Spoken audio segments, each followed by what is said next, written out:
కొంచెం పెద్దగా అయింది, నార్మల్గా బాగానే ఉంది. మన్మడు ఏమన్నా తాత చూసినావా మనం 4 ఏళ్ల కింద నాటిన మొక్క మంచిగా అయింది అనేసి అన్నాడు. సరే బయట నాటిన మొక్క ఉంది కదా అది కూడా చూద్దాం పదా అని చెప్పేసి బయటికి తీసుకెళ్ళింది. అక్కడ చూస్తే ఆ మొక్క ఎట్లయిపోయిందంటే పెద్ద చెట్టు అయిపోయింది.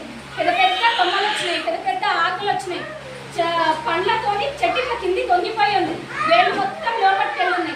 మన్మడు చూసి షాక్ అయిపోయిండు. అదేంటి తాత లోపల అంత సెక్యూర్గా పెంచినాం కదా, అంత లక్ష్యం ఇచ్చి పెంచినాం కదా, ఆ చెట్టు అంతే ఉంది, మరి బయట మనం నాటింది ఇది ఇంత పెద్దగా ఎట్లయింది అనేసి మన్మడు అడిగింది. అప్పుడు ఆ తాత ఏం చెప్పిండంటే లోపల ఉన్నది సెక్యూర్ జోన్ లో ఉంది, అది ఎండలేదు, వానకు నానలేదు, కష్టాలంటే ఏంటో దానికి తెలియదు. అదే బయట నాటిన మొక్కుంది చూసిదా, ఎండకెండింది, వానకు నానింది, చలి కొనికింది, సో ఇది ఇంకా గట్టిగా ఈ రోజు ఇంత పెద్దగా అయింది అని చెప్పింది.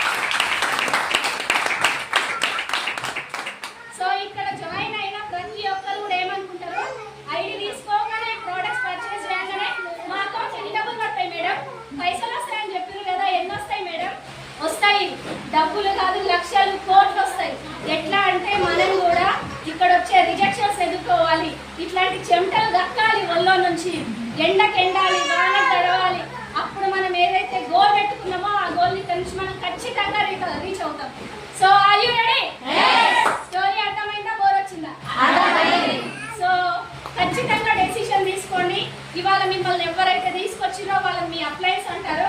మీ అప్లై చేతి పట్టుకొని 1 to 2 years ఇక్కడ నుంచి కమిట్మెంట్ గా వర్క్ చేసిర్రు అనుకోండి, ఖచ్చితంగా ఇక్కడ నుంచి సక్సెస్ తీసుకోవచ్చు. Thank you for this opportunity.